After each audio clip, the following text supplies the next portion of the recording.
¿Qué tal día? Cansado. Bueno, ojalá que eso no vaya peor. Bueno, voy a leer un poco las noticias, a ver qué llegó nuevo. Los equipos peruanos en torneos internacionales, la derrota de Alianza Lima lamentablemente en Brasil. ¿Qué? ¿En serio? Pucha, esto es imposible. Bueno, no es novedad ya que nunca da la talla a nivel internacional. Pero... igual, bueno pues... Esto dice porque nos están representando. Bueno, a ver, voy a ver qué dicen las noticias. Del humor vamos a pasar en el día de hoy al suicidio. ¿Noticias? ¿Cómo? Bueno, pues acá dice de que al menos la han peleado, ¿no? Al menos han jugado bien y bueno, eso es algo bueno. Que no se dejaron perder tan fácilmente. Bueno, ya que... Bueno, eso ya de ver los memes que le han hecho Alianza.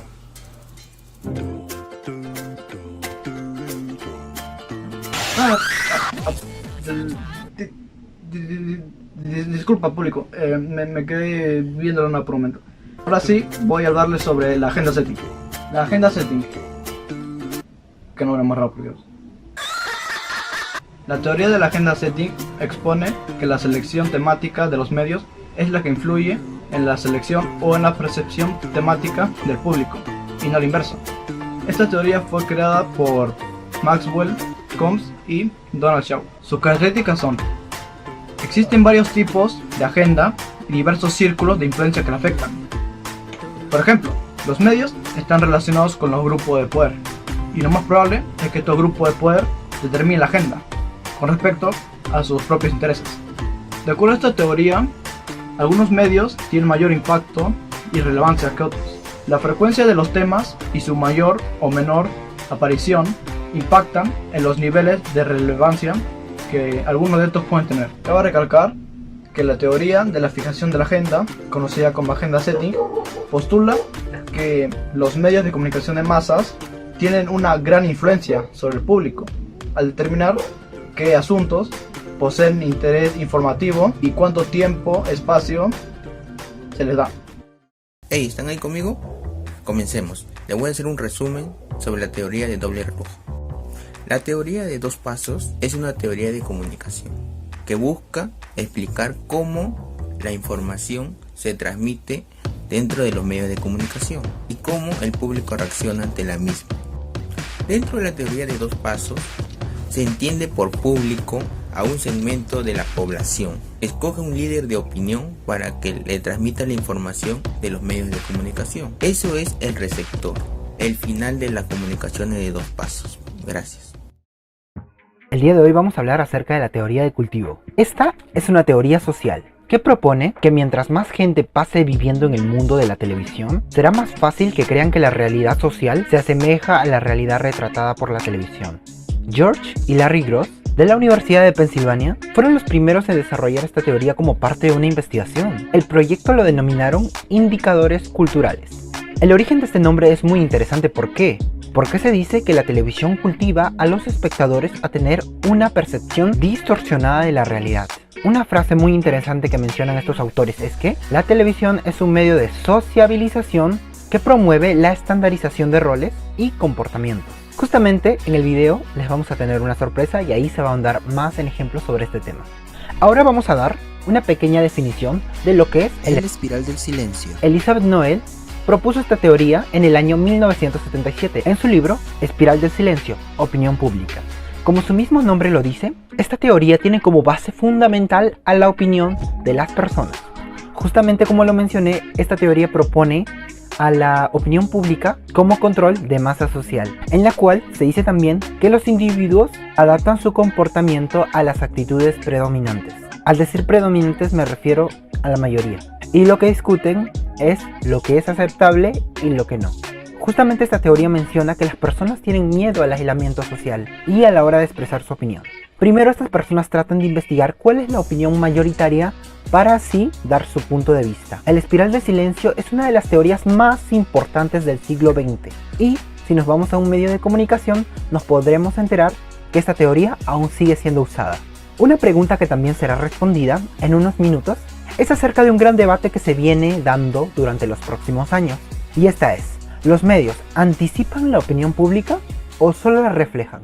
Según el Espiral del Abismo, conviene ver a los medios de comunicación como creadores de opinión pública. Y bueno, intentando dar un poco más de alegría al momento del video, quitando ya el momento sentimental que he soltado, tenemos algo más, un plus para terminar el video, que espero sea del agrado de todos.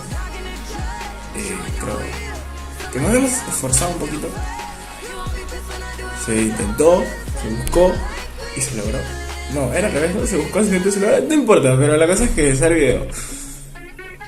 Jorgito, suelta la sorpresa.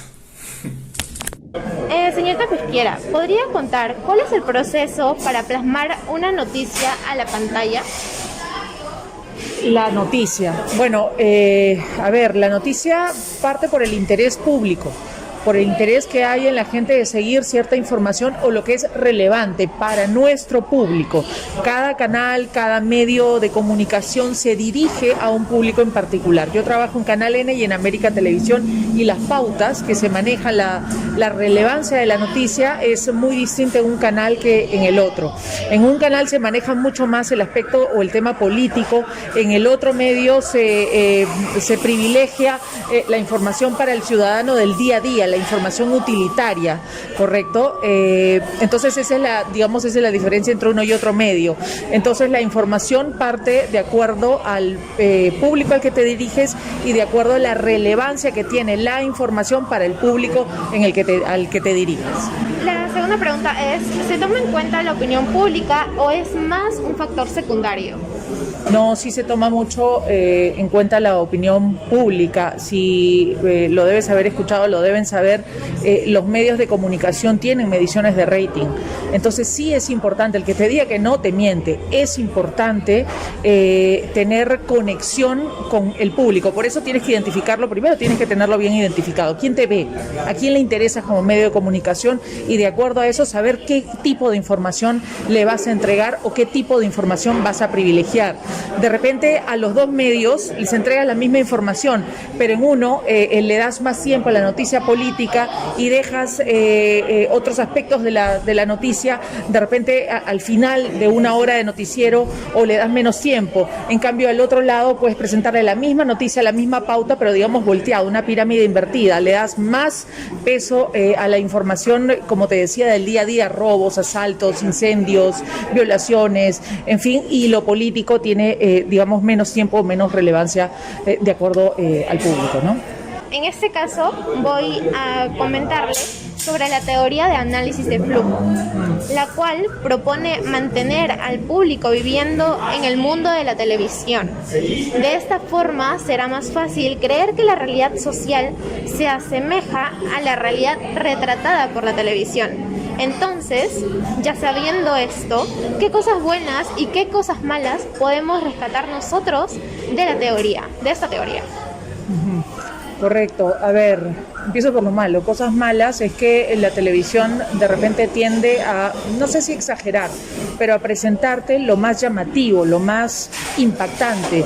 Y lo más impactante suele ser lo negativo, ¿correcto? Entonces no necesariamente lo que ves en la televisión es una muestra de lo que viven todos los peruanos todos los días, cada vez que sacan la nariz por su ventana, por la ventana de su casa, ¿no? No es que todos los días alguien va a salir y todos los días alguien te va a asaltar, por ejemplo, ¿no? O que todos los días vas a ir a un bus y vas a terminar de alguna manera violentada sexualmente o qué sé yo.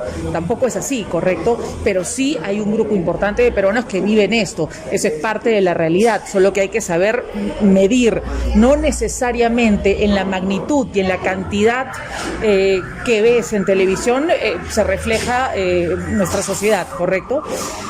digamos que eso es lo negativo, que se tiende a exagerar esto, ¿no? Se tiende a exagerar o nuevamente a privilegiar lo negativo porque es lo más impactante, lo que más llama la atención, lo que despierta la indignación de la gente, lo que despierta las emociones y el interés de la gente. Y por otro lado, lo positivo es que la televisión en realidad te va a mostrar la realidad y lo que es noticia, sea positivo o sea negativo. Le comento que estamos trabajando en la teoría La espiral del silencio. ¿Ha percibido alguna actitud del público influenciarse por la opinión de los demás? Sí he percibido de parte del público que se deja influenciar por los demás, por lo que ve en televisión o por lo que ve en los medios, sí y no. Sí, porque a veces lo que ve en los medios que no tiene nada que ver con las noticias tiende a marcar ciertas pautas como por ejemplo cómo vestirse, cómo verse, digamos, generan de alguna manera imágenes que resultan ideales para las personas. Yo quiero verme así, yo quiero ser así, yo quiero estar así, que no necesariamente, es lo más positivo. Y bueno, influencia, por ejemplo, de parte de los medios en cuanto a los medios informativos, yo creo que sí hay una influencia marcada de los medios y en los contenidos que entregan a su público, hablando de información, porque sí, una noticia respecto a, nuevamente, vamos al tema de los asaltos, genera temor. Correcto, genera temor, pero también genera cuidado, genera que yo salga a la calle, salga de mi casa cuidándome de, dicen que en motos están robando ahora, entonces cada vez que vea de repente una moto voy a tomar mis precauciones. Dicen que siempre van dirigidos a robar celulares, entonces mi comportamiento va a estar en no estar con el celular, digamos, en la calle y tenerlo guardado en algún lugar. En ese sentido, cobra influencia un medio informativo en el día a día de la gente y también en los políticos. A veces nosotros estamos en medio de la noticia, en el pleno desarrollo de la noticia y generamos opinión, ¿no es cierto? Nace una opinión y tú te das cuenta que al haber dicho cualquier idea que lanzaste de repente en televisión que es válida, a la hora, a las 2 horas o al día siguiente tienes la respuesta del político respecto a lo que tú comentaste o a lo que tú dijiste y tú lo dices, obviamente. Para eso hay que ser un periodista honesto, recto, lo haces no pensando en, digamos, jalar agua para tu molino o servir a tus intereses, sino el periodista lo que hace es representar a la voz del público, ¿no es cierto? Nuestras ideas, concepciones, opiniones van en función de lo que consideramos equivocadamente o no es en beneficio de la sociedad. Entonces nosotros lo que hacemos es transmitir el interés, la pregunta, la duda, la opinión de alguna manera del público. Esa es nuestra labor, no lo que nosotros pensemos porque yo creo que es así, que debe ser así. No, yo no pretendo imponer ni implantar ninguna idea, pretendo ser el hilo conductor, el transmisor de los mensajes que se supone representan a lo que dice mi público. No todo lo que ves necesariamente en televisión es cierto. No todo lo que ves en un medio de comunicación necesariamente es bueno. Entonces, para eso cada uno tiene que tener un criterio formado y tener la capacidad de separar la paja del trigo, separar lo que es bueno de lo que es malo. No todo, repito, lo que ves en un medio de comunicación es bueno o saludable para ti. De repente para cierto público puede ser, o para otro, para más jóvenes, para más grandes, para más chicos, para más pobres, para más ricos, pero no necesariamente calza en todos. Entonces uno tiene que tener un criterio formado y para eso están la familia, las escuelas, los amigos, la lectura, ¿no? La capacidad de buscar fuentes de información no solamente de un medio, sino de distintos medios, conocer distintas voces y uno mismo poder sacar su punto de vista. Se supone que los medios somos, repito, transmisores de opinión, de puntos de vista y de noticias. No todos los medios de comunicación coincidimos en la línea editorial. Cada medio maneja su propia línea editorial y es el público el que decide finalmente a quién decide oír o de quién va a dejarse, digamos, influenciar. ¿Por qué cree usted que las personas dejan seducir muy fácilmente por los medios de comunicación? ¿Qué tan seguros pueden estar sin la información real o falsa? Bueno, yo creo que hay una gran diferencia, sí, en lo que son los medios tradicionales, en la que yo soy parte, y los medios como por ejemplo las redes sociales. Y los medios de comunicación formales, tradicionales, por ejemplo, nos cuidamos mucho de las fake news y tratamos de contrastar en todo momento y tratamos de verificar antes de soltar una información. Claro, en redes sociales la cosa es muy rápida, ¿no es cierto? Sueltan, pero no hay una validación de esa información. Tú no sabes realmente en el fondo si esa información es cierta o no, a diferencia de los medios tradicionales. Sin embargo, esto no nos exenta, no nos libera también de cometer errores y también de equivocarnos, pero también tenemos la obligación de rectificarnos. Tenemos un código mucho más claro, a diferencia, el que tenemos que respetar y el que tenemos que seguir, a diferencia de los medios no tradicionales, de los medios que están ocupando diversas redes sociales, ¿correcto? Entonces yo creo que esa es una gran diferencia entre los medios tradicionales y los medios como son parte de las redes sociales, y eso es lo que hay que tener muy en cuenta, ¿no? Muchas gracias, señorita Melissa, por esta entrevista que nos ha dado. Gracias por haberse tomado el tiempo y le agradezco mucho, de verdad. Okay. Muchas gracias. Gracias a ustedes. Buenas noches.